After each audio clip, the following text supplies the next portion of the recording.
listening to the Astral Hour. I'm your host, Astral Meadow.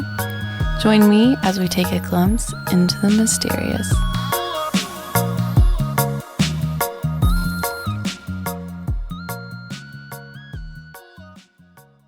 Welcome, everyone. Today, I'm joined with my friend, Michelle Leigh. She is a psychic who works with a variety of divination techniques, such as tarot, palmistry, facial interpretation, and tea leaf readings. Over the years, she has also branched out into the healing field and is now a certified Reiki practitioner for humans and animals. Welcome to the show. Thank you. Glad to be here. Yeah, thanks for coming on. I'm so excited to introduce your work to our audience. It's different. Yeah. Right? It's interesting how you have some things that we haven't actually covered on the show yet. So I always get really excited to bring in something new that we haven't discussed. So That's good. Good. yeah. So for those who don't know you, could you share just a little bit of background on yourself and your spiritual journey? Sure. I kind of had a head start in some ways because I was raised in a home that had books on the shelf for anyone to read about reincarnation, books about Edgar Casey. Bridie Murphy was a famous story about reincarnation many, many years ago. It's still one of the more famous one about, I think it was an Irish girl who knew where she lived before and went back and found it and verified all kinds of facts. And, that kind of stuff was just around. We had a Ouija board. So I just kind of grew up thinking this was normal stuff. But I did grow up in a small town, didn't really have access to a lot of anything. When I went away to college and in a much bigger town, I realized, oh my gosh, they actually have bookstores for stuff like this. And I was just amazed. And there were people teaching classes and things like this. So I just kind of did everything I could get my hands on. And by the time I was in my early 20s, I was doing a lot of tarot work, some medium work, a lot of psychic work. By my late 20s, I was into palmistry and doing more of that. And then some things I just picked up on my own. I got called to do an international kind of Asian themed party one time. They said, "What can you do?" Well, I couldn't do anything. So I said, "Oh, I'll do tea leaf readings." And they said, "Oh, great." So I ran to the bookstore, got a book on tea leaf readings, took it to work and did tea leaf readings and everybody I worked with, and then went to the party and did it and was fine. Tea leaf readings are easy to learn. So, over the years, just picked up this and that as I went along. And then about 5 or 6 years ago, got heavily into more of the healing aspects of it. Yeah. That's wonderful. I love that you were able to just grow and blossom and you didn't have to do all like so many people I've met because of the way that they were raised, they have to go through this healing phase of releasing the shame around doing metaphysical work. So it's really cool that you had that Right. support. It was just, a part of what you were kind of raised around, and then you could just, grow into it Yeah. without having to worry about like offending your family. It's such a thing here in the South. I mean, It's a big thing. Well, I wasn't raised here, and that was okay. probably an advantage in that sense because I wasn't surrounded by a lot of religious people. Hmm. And my parents were really very open-minded about like, I mean, you want to go to church, go wherever you want. So they literally didn't care what church you went to. So I went to every church in town at one Right. time or another just to see what they were all talking about. Hmm. And I learned a lot from that. I think I learned the power of prayer, which I still use all the time, even when I'm doing Reiki or something else. I will throw prayers in all the time. Prayer is very powerful. It's all about intention. Yeah, absolutely. That's definitely a practice that I've also kept over the Mm-hmm. years. I've discarded quite a bit of the religious things, but some of it's there Right. for a reason and it's powerful. So, It is. um, don't want to throw the baby out with the bathwater or something like that. Right. So, all right. So let's talk a little bit about palmistry. Could you explain what it is, and do you notice that the lines ever change or anything like that? Yes. Palmistry is basically like a blueprint of your life on your hand. Now, there are different theories depending on what part of the world you're talking about. Indian palmistry is definitely different from Western world palmistry, what we practice here. There's different theories on which hand you should read. Some people always say that the left hand is your potential, the right hand is what you actually end up doing. For simplicity's sake, because I've also done a tremendous amount of party work or event work with thousands of people waiting in line, I will always read the right hand because to me, the right hand, whether you're left or right handed, is irrelevant to me. I see the right hand as what you actually end up doing. So I think it's great to know what your potential is to some degree, but does it really matter? Because in the end, what you do is what counts. So I don't waste a lot of time looking at potential. I just look at what people are going to actually do. So what the palm shows you is basically how they're going to hold up physically, financially, how they're going to what's their emotional personality going to be like, intellectually, how are they put together, and the lines do change. They can get deeper or lighter. They can change color. They're not going to move an inch on your hand. They can't do that. They can grow longer. They can grow additions to the line. It's like feathering, where you get it looks like lines are growing off of lines. Okay. So they can change tremendously over a lifetime, but your basic personality is your basic personality. And that's probably not going to change a whole lot. So, for example, if your headline, which is about your emotional makeup and also how you process things mentally and how you make decisions, if it's on a real downward slant showing that you're prone to depression, you're probably always going to be very sensitive and prone to depression. You can treat it and you can make it better, and you can even correct it sometimes, but it's going to show that that's your tendency. Okay. And so, and then the heart line, for example, which is about your emotional makeup, that's where you often see the most changes because people, tend to live lives of based on relationships and other aspects that relate to the heart. And there you will see a lot of changes over the course of a lifetime. So they do change. So what you're looking at when you look at a hand is not just the lines or the direction they're heading in, but also just the depth of some of the lines. Do they have a lot of lines or a few lines?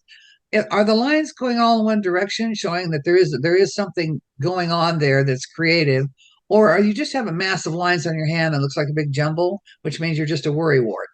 So there's so many aspects. The fingers are very involved. The thumb, which is your power center, are very important. The size of the hand. Um, I always say small hands rule the world.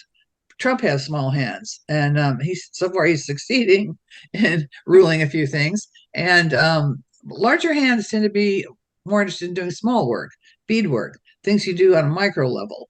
So there's a lot of things you look at. It's really interesting. Yeah. So are there any lines that are like faded where if they change, does that mean that the person has somehow altered their fate or, you Yes. know? If you have a very distinct but light looking lifeline, Hmm. chances are you're going to be relatively healthy, but you're not particularly spending a lot of time worrying about your health or a lot of time in the gym. If that line gets very deep and more intense, depending on the characteristics of it. But if it basically just becomes a deeper line, you're likely to become more physical as you age. Mm. Or as you get in that part of your life, you're likely to spend more time, maybe not just focusing on your diet, but working out at the gym, running, jogging, doing things that are going to make you more healthy. So, yeah, that does happen. Yeah. I Yeah, just find it so fascinating how everything just corresponds with it the does. greater the story. So you could like look at a map of the foot and see the organ system, or Uh, you could look at the hands and somehow see the destiny and the life's direction. But it's like the blueprint is all over us. it's there. It's like Yeah. which part do you want to focus on? You can read in your hands. You can read in your face, facial analysis. There's a lot of places on your body where that's really written out, and so yeah, it is fascinating. I've read a lot of theories about why the hands do that, or like why you can actually see that in your hands. Honestly, none of them made a whole lot of sense to me. I don't know how it works, but it does. It's Hmm. kind of like tarot cards. Who knows how you pull the right card, but you always do. You know, Right, it just happens. right. It's like being guided by spirit. Exactly. Yeah. So, what are some of the things that you look for with facial interpretation? Facial interpretation, yeah. Okay, so I'm not an expert at this, but I do it. Um, it's almost more of a fun thing to do for me, but it's actually quite seriously taken in Asia. The facial readers are not uncommon at all in Asia. They base about 70% of their medical diagnoses on what's apparent in the face. So, like for example, the nose itself represents um, your backbone, your spine, that sort of thing. But it also talks a lot about how powerful you are and whether or not how you're going to do financially. For example, if you look straight at someone, like you can see me, I know that the audience can't see me, but if you look at me, you can kind of see my nostrils, correct? Mm-hmm. Right.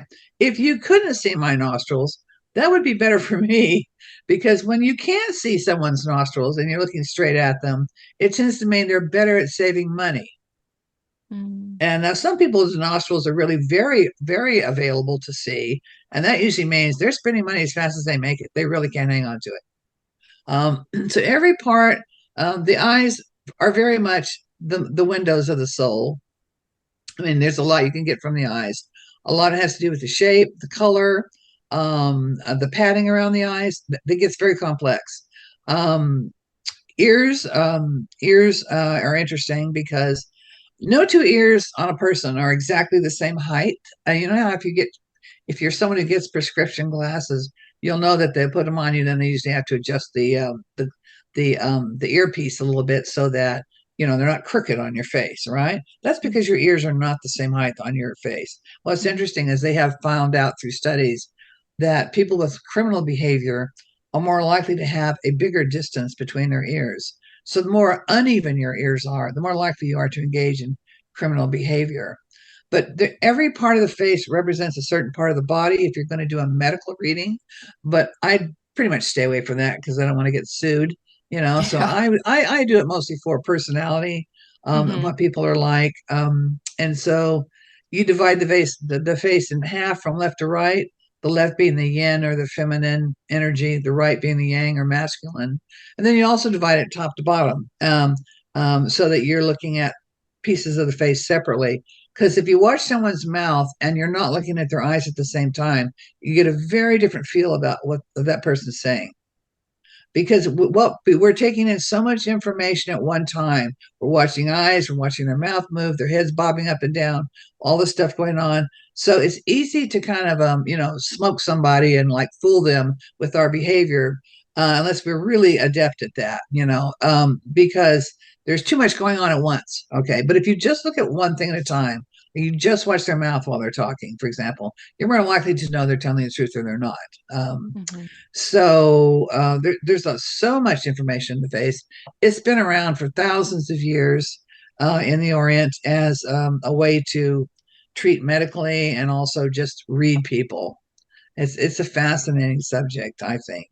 The man I studied with is no longer alive. I actually did not know at the time I studied with him that he was considered the Western world's foremost facial interpreter. I had no idea he was famous. I didn't even honestly didn't know. I was in California, and there's so many really good people out there teaching this sort of stuff that they're like a dime a dozen, and I had no idea. Now his books are so expensive. I've been collecting all of his books that he put out, and they're so detailed that there are like, for example, let's say, well, I want to look up the fact that I have blue eyes. There are pages and pages and pages and pages and you have to read through this and find out what color blue eyes you have. So Mm-hmm. it's extremely detailed information. Most people aren't any good at this till they've done it 20 years and they've studied it 20 years. And obviously, I have not put that kind of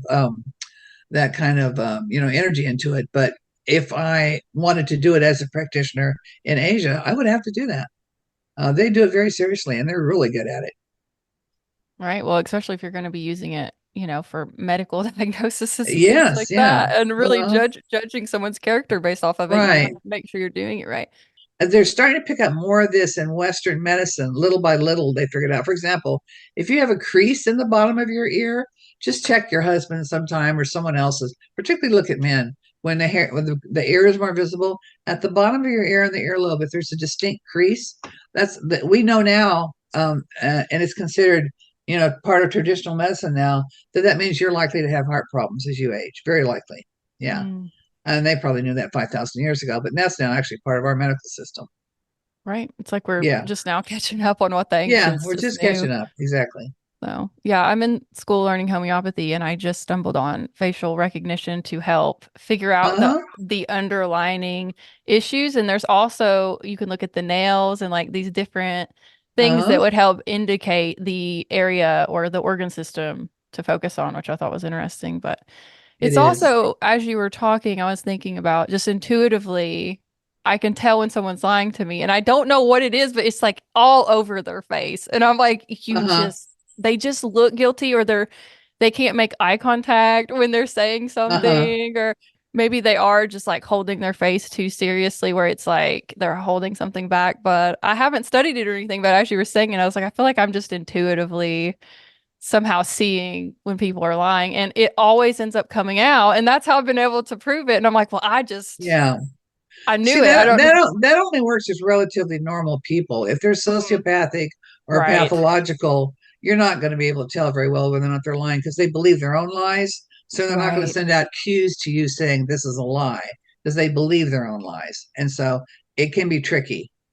Right. Yeah. Some of them practice, Yep. Yeah. They're good at like it. there's like books and stuff that these people read to try to like, how can Yep. I manipulate people and hide Right. parts of myself? So yeah, For there's sure. definitely pros out there. So let's talk a little bit about the tea leaves. What are some basics that you look at when interpreting tea leaves? Okay, I don't do this a lot because I only do it on demand, but it's a simple thing to learn, and literally I learned it like in a day.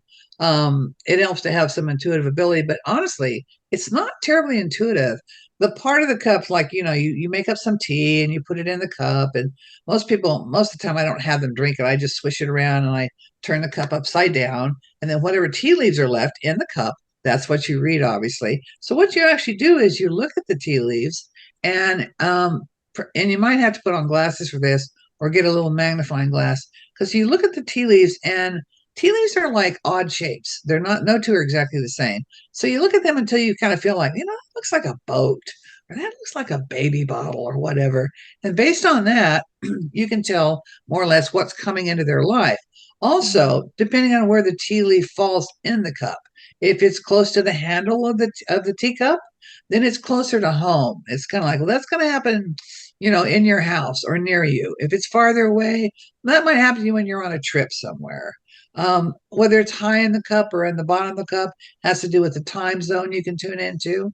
And so I always do like a little quick review every time I go to do it. But and I teach classes in it, but it's really pretty simple. I've had kids in the class who like picked it up immediately. It's a fun party thing to do, really fun. So um, now some people take it real seriously. I find it's mostly about events in your life. I don't find there's a lot of spiritual messages in there. It's mostly just about events that are going to happen in your life.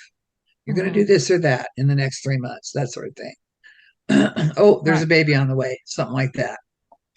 Right. And I feel like Yeah. even without the tea leaves, you see those symbols in the clouds, or you're just like Uh looking huh. out in the garden and you're like, oh, that looks like a face or that, so I feel like the tea leaves are just one of the many things, but it's like it's always trying to get our attention. Like something's always trying to sort of say, hey, this is coming. And I think the universe has an untold number of ways to get your attention.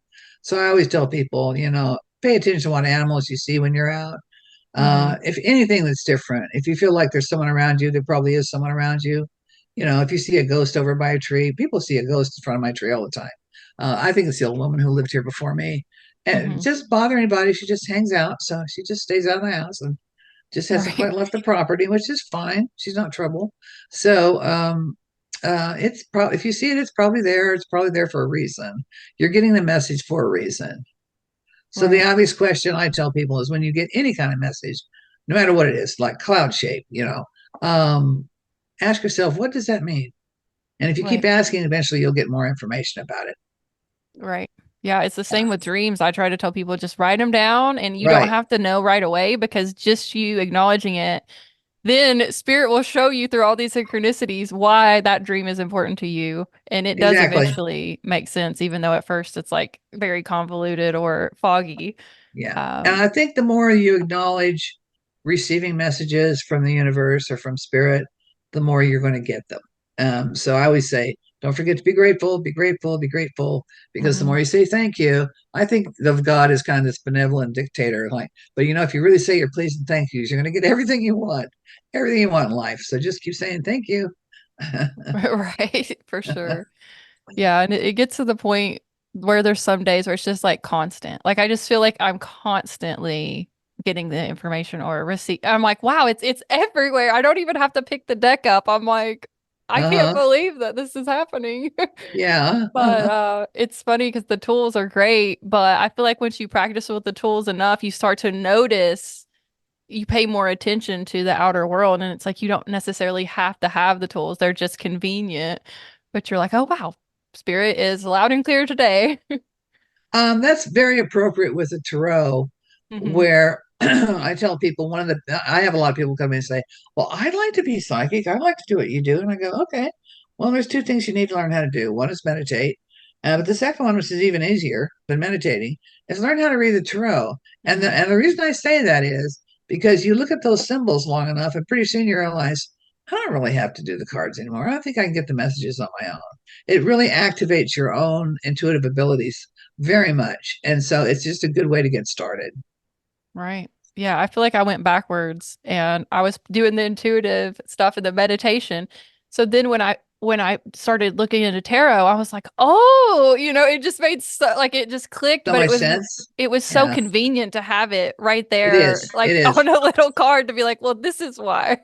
Right. So, And like, it's also great because, if I'm doing something for 5 or 6 hours at a time, like an event, or even eight mhm, hours, 8 hour stretch, might get, 10 minutes without talking to somebody, you get fatigued. You get mentally fatigued. And at mhm, that point, I'll take the cards out and start using the cards because I literally can just sit there and throw cards on and just, it's like reading a book to them. I don't have to think a lot about it. right. I Yeah, can you just can say, just well, da da da da, that's what's happening. Thanks, goodbye. And on to right. the next person, because they're very descriptive, and Mhm. they'll tell you what you need to know.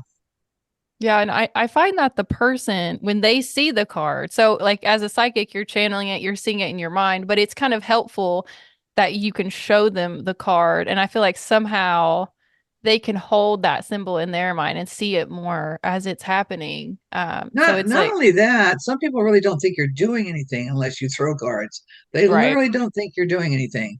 But if you're throwing cards, then it's real to them. right. Yeah, I've had That's people say, I don't do anything psychic, just read the cards. Like, okay, whatever. right. It's just a Yeah, different yeah, language or way of communicating the same thing. right.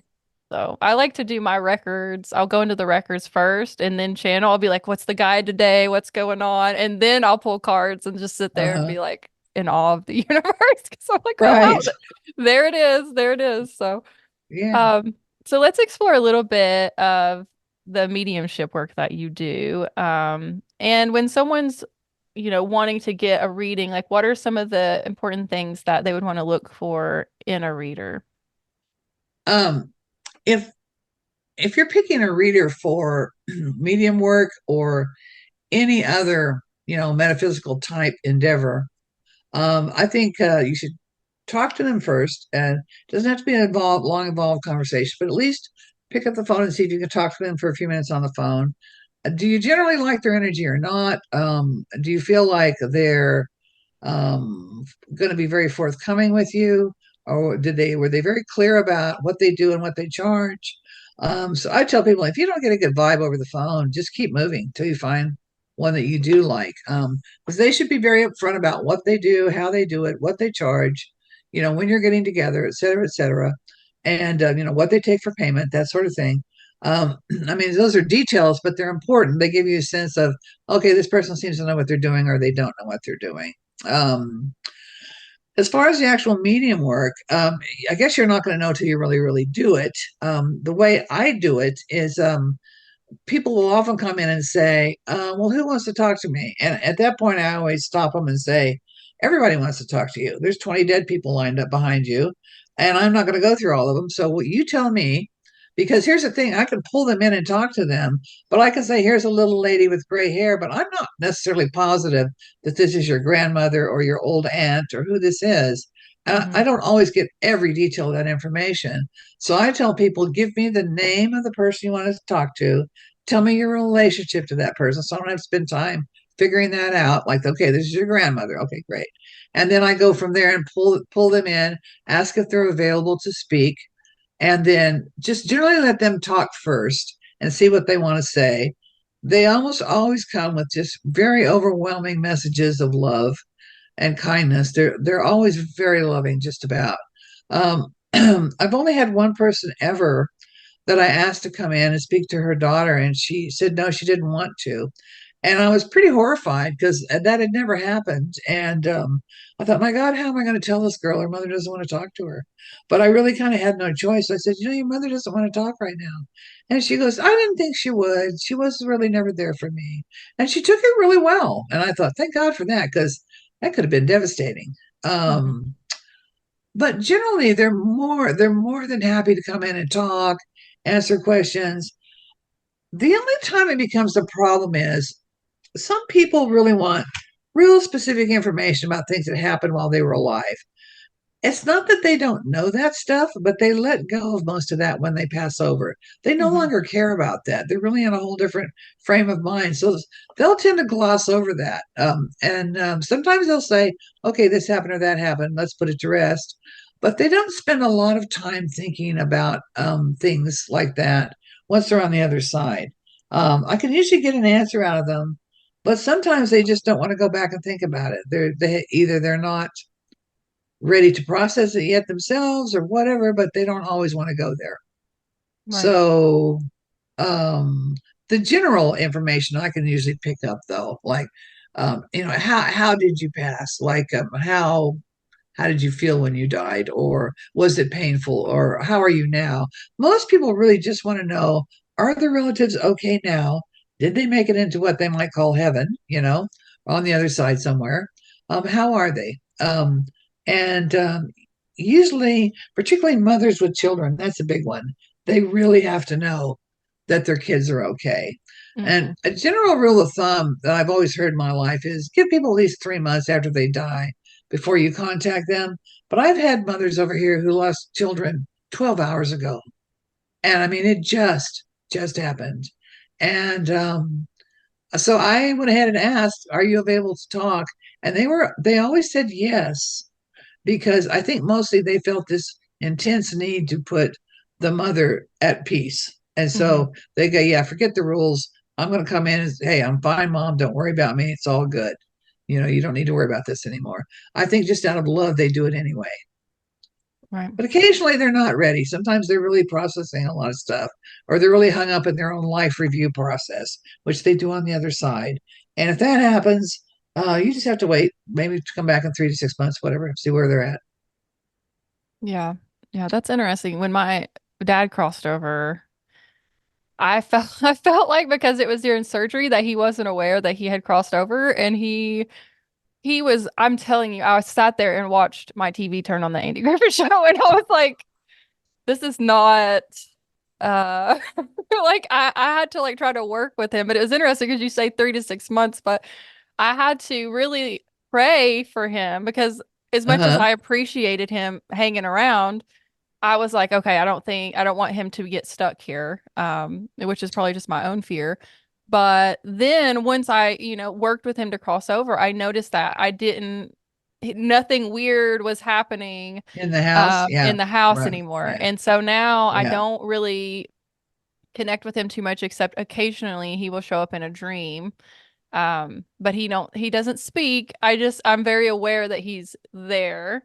Uh, Uh, so it's interesting that you say wait, because I feel like sometimes there's like certain types of deaths where they just aren't fully, in that review process yet somehow. Because I'm like, how is he in they're the not review? done. Right, if he's still Yeah. watching the Andy Griffith show. So I'm Right. like, oh, but that was Now, when someone comes to me and they tell me they're getting all kinds of signs around the house, lights mhm, are flickering, people are tapping on the shoulder, I smell my mom's cologne, when they're getting all kinds of cues about a dead person, um, it's one of two things. Often they're pulling them in and keeping them there, believe it or not. There's so many people who just can't let go of someone who died that mhm, the person who has passed over is staying behind just to comfort them. So I Hmm. tell them, look, you've got to let this go so they can pass over. Or if they're having trouble passing over, you need to help them with it. It's Right. always one of two things: either they haven't quite made the juncture, yet, or they're holding them back. It's very hard for mothers, particularly, to let go of their children. They will hold them Yeah. back and hold them back. Yeah. So it happens. Yeah, I could definitely see not only was my dad's passing because it was in surgery alarming and we totally thought he would make it. I was also in shock, just like I Yeah, think he was in shock. And I right. could see him turning the Andy Griffith show on because he thought that that might comfort me. It actually scared the shit out of me. But Uh-huh. I do think, maybe it was sort of just to let me know that he was still around. And it uh, was just as hard to say the prayer. There was a chant that my yoga teacher gave me that they say to help souls cross over.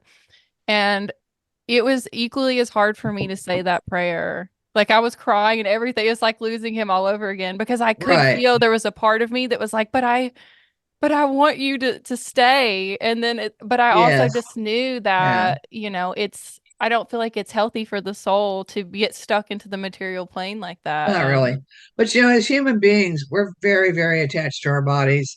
And mhm, we put a lot of, importance on having bodies around us. We're very social creatures. And so when someone is just suddenly gone and they were important to you, it's very hard for us to just be okay with it because the body's not there anymore. mhm. It's hard to give up that whole body image. Yeah.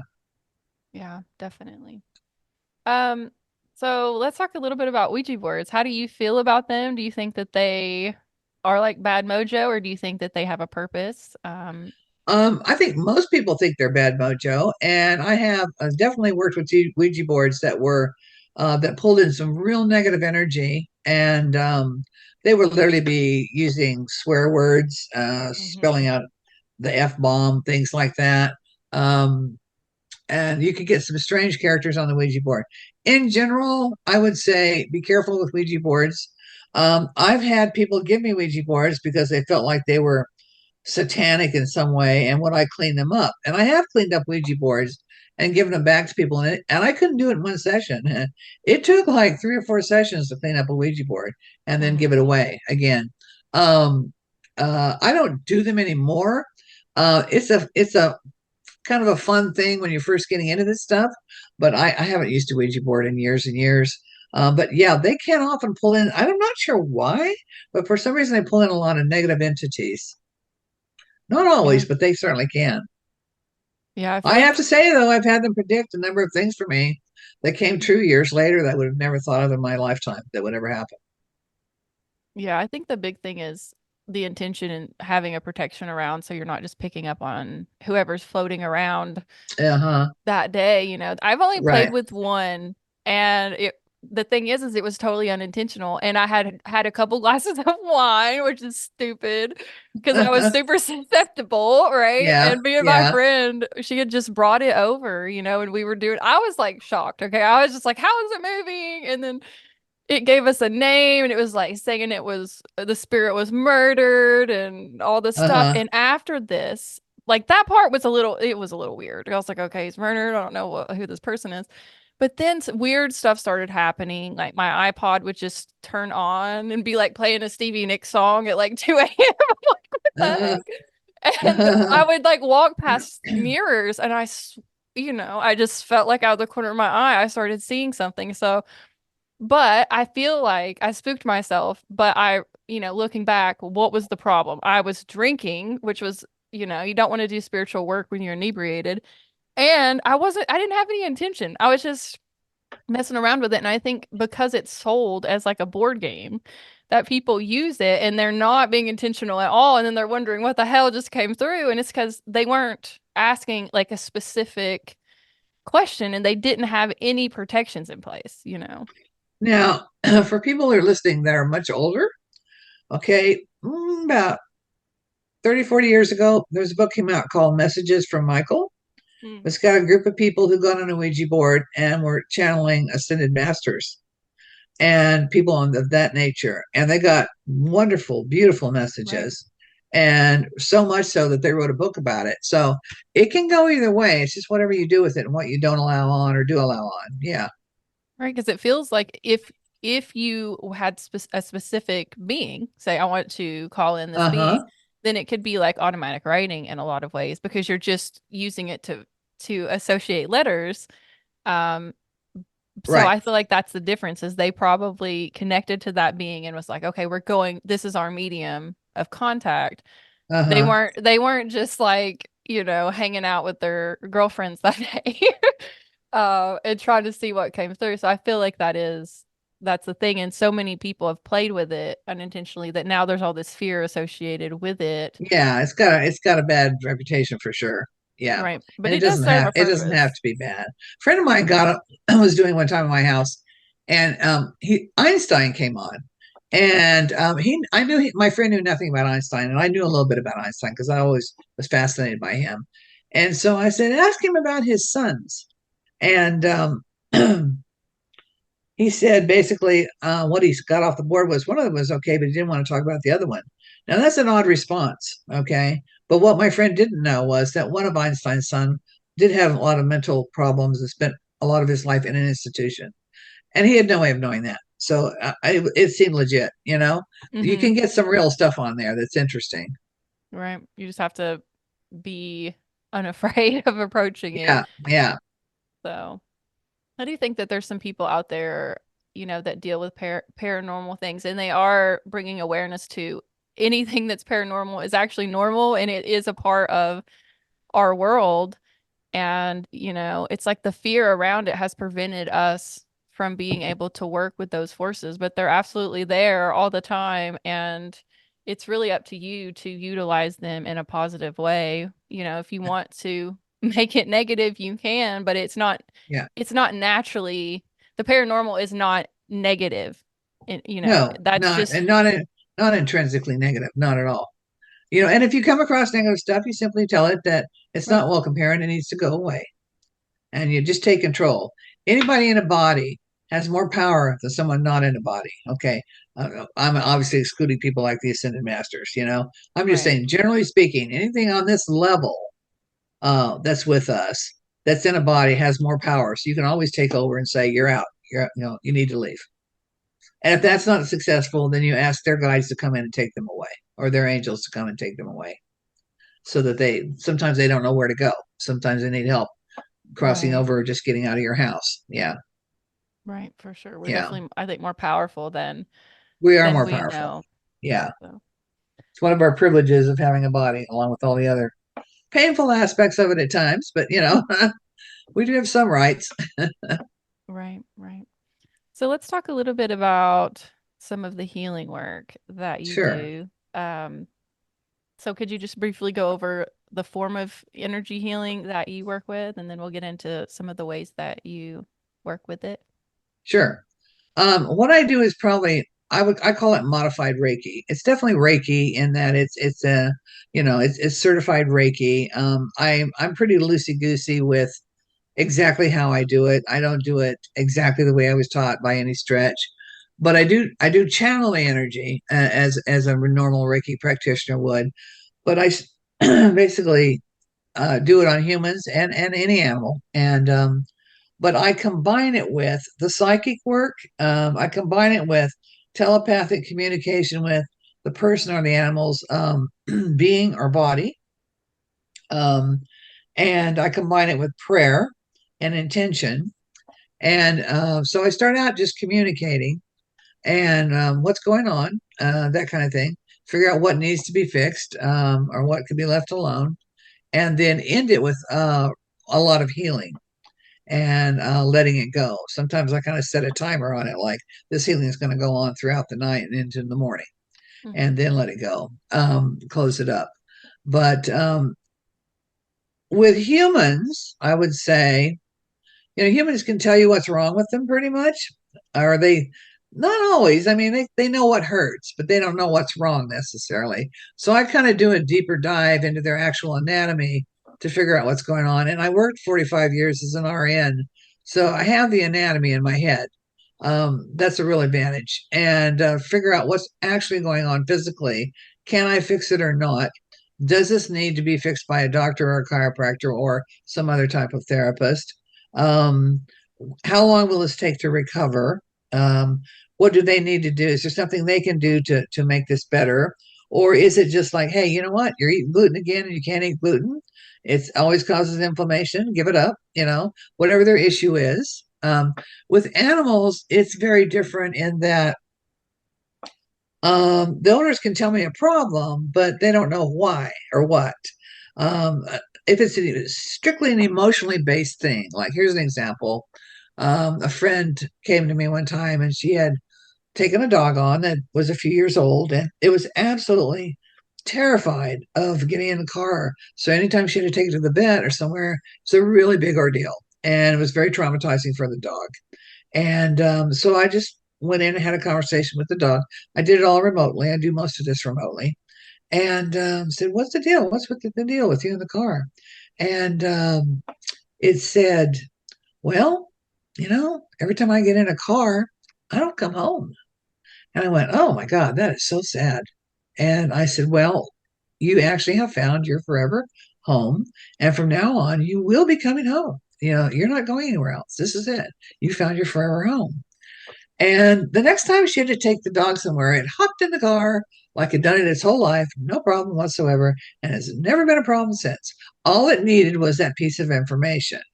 Now, Mhm. if it's more complex, like the dog's in physical pain, something's not working physically on the dog, I'll go in and talk to the dog. How does it feel? What do you think's going on?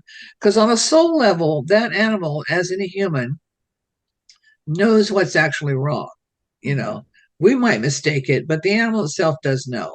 So I'll go in there and get some specifics and then work on healing those specifics or find out, does this require, a vet visit or what? I always tell people, use your own judgment. Don't ever let anyone tell you don't take the dog to the vet.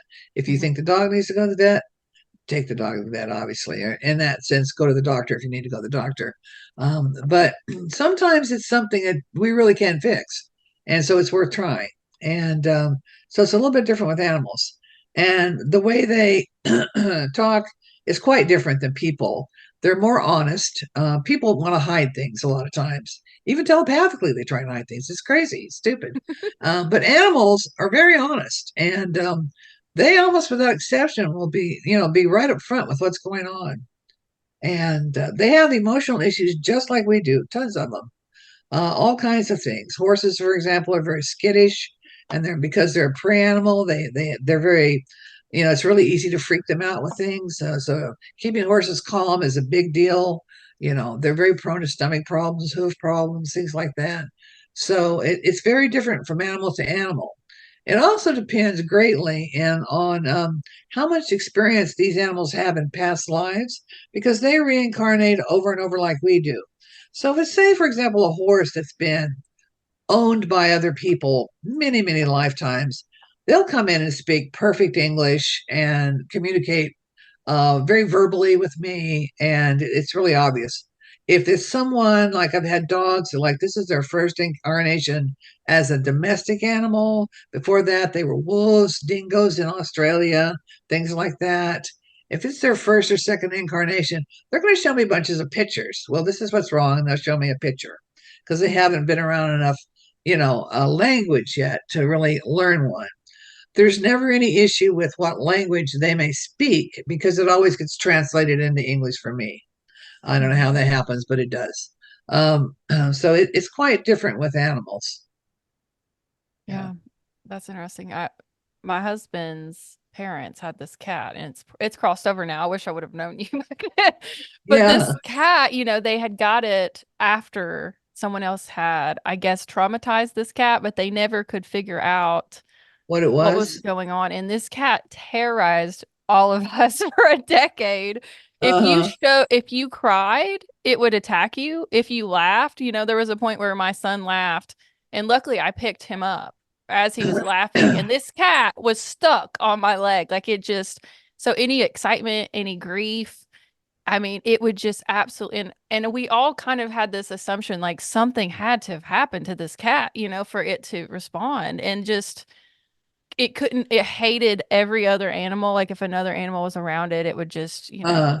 just mark its territory and just hiss. And I've never met an animal where I was just like, what? Like, this animal is a jerk. Like, but we all knew that something must have happened. So I feel like in that situation, a vet's not going to be able to No, help that. they're And so not going to do much that's good. No, right. So other than yeah, maybe giving you calming pills or something. Yeah.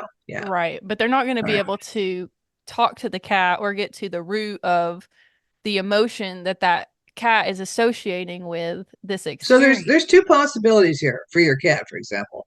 Hmm. Number one possibility, and the most common thing is, yes, it was traumatized to the point where it cannot kind of unplug from that. Okay, it Right. just can't be normal anymore. But the other possibility is animals, just like people, sometimes are a bit mental. Like they have Right. real mental issues that keep them from being normal. Not Yeah. everybody, like a type of schizophrenia almost. Animals Hmm. can be quite mental and not in a good way. So it's not a common thing, but they have very distinct personalities, just like people. And their brain structure, sometimes I look at their brain structure and go, that's just not right. That's just never going to be right. All they can do is possibly take medication for it because they're Right. just not going to be right in the head. That's just kind of the way that is. Yeah. Yeah. But they have a very different way of looking at the world.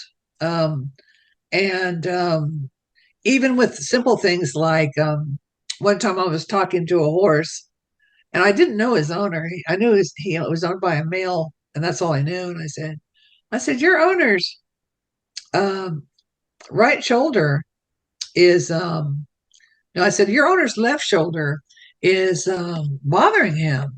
And the wife of the owner was there, and she goes, no, he just had surgery on his other shoulder. And so the horse said, no, it's that shoulder. And he was pointing to the right one.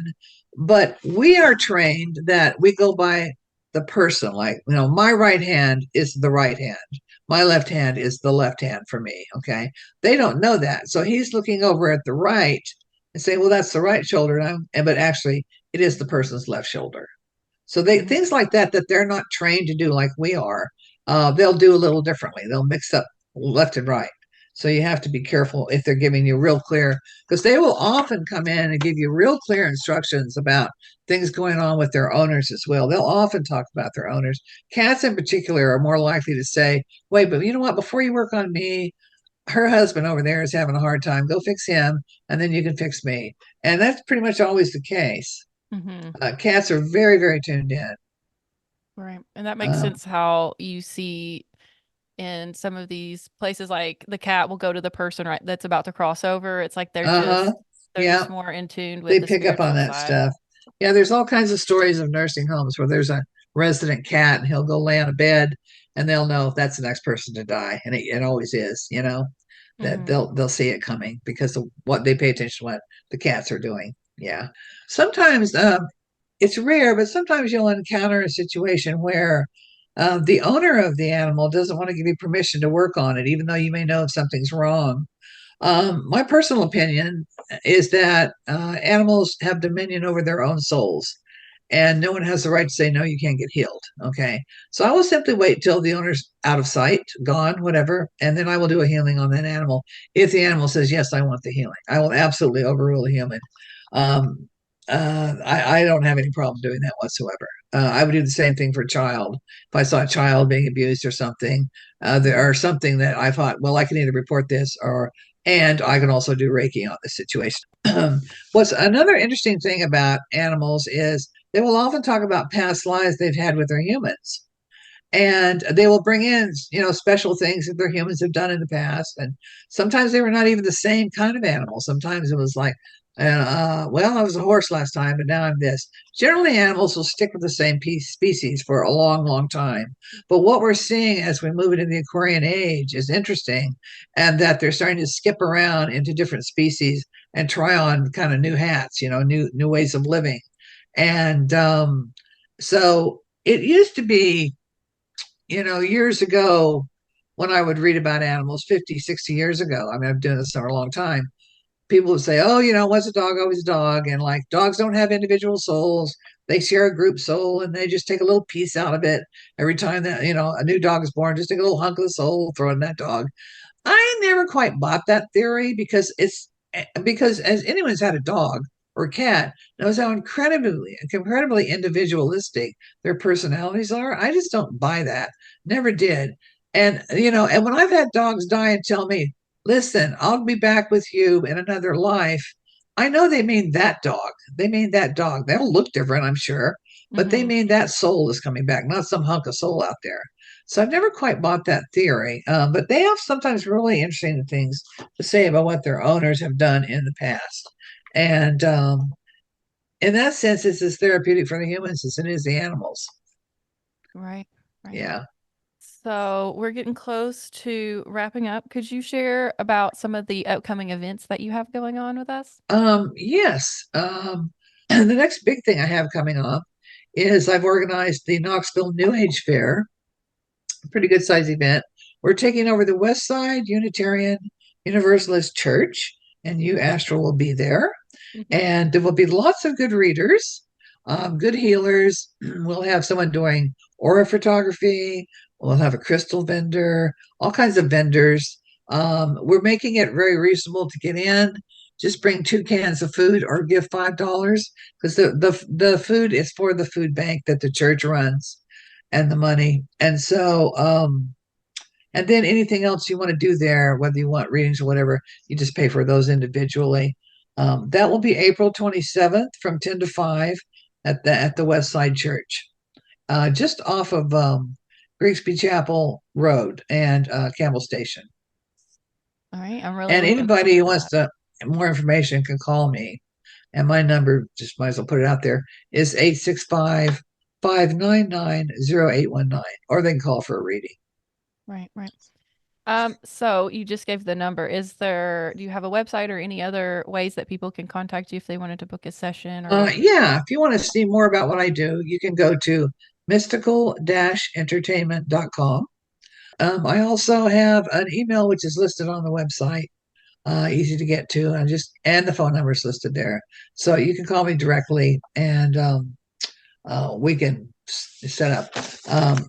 Generally, the way I work with the private readings is you can have as many different types of services as you want. I don't care if you do 10 things in an hour, whatever. I just charge by whatever time you use. And most of the time, if it's just a private reading, it's 100 an hour.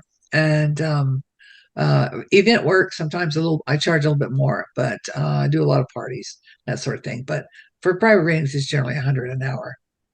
Okay, so someone could technically have like a little tarot reading, have you do some psychic work, and then Uh-huh. maybe have like a little Reiki at the end or something like that. They could Uh-huh. Or a palm reading. Yeah, make whatever. it all Yeah. customizable. The only That's thing I really don't cool. routinely do, probably never will, is tea leaf readings. I'll do them, but I need to know in advance about Hmm. that because it's not something I keep ready to go. I have to get everything out, kind of set it up. It's kind of a messy thing, which is why I don't do it a lot. Right, right. I Yeah. get that. It's fun So though. yeah, so I've had a reading with you and it was really great. And you definitely were able to see some things that I have, encountered now. And you also were able to see some certain things with my daughter. And after that reading, I pulled her chart up and I was like, oh, wow, because there's certain things I just don't think to look at. But Uh-huh. then when you said certain things, I went back and looked and was like, oh, wow, this is right here. So I might as Right in well, front of you. Yeah, right in front of you. yeah. So I could Yeah. definitely validate that you have a gift and that are a very good, respectable reader to work with. So, Thank you. Thank you. yeah. Yeah. Well, I take thank it you. seriously. And yeah, thank you. Yeah, for this opportunity to talk about things. Yeah, thank you for coming on. I can't wait to share this with our audience. All right. All right. And thank you all for listening. Check us out next time on the Astral Hour.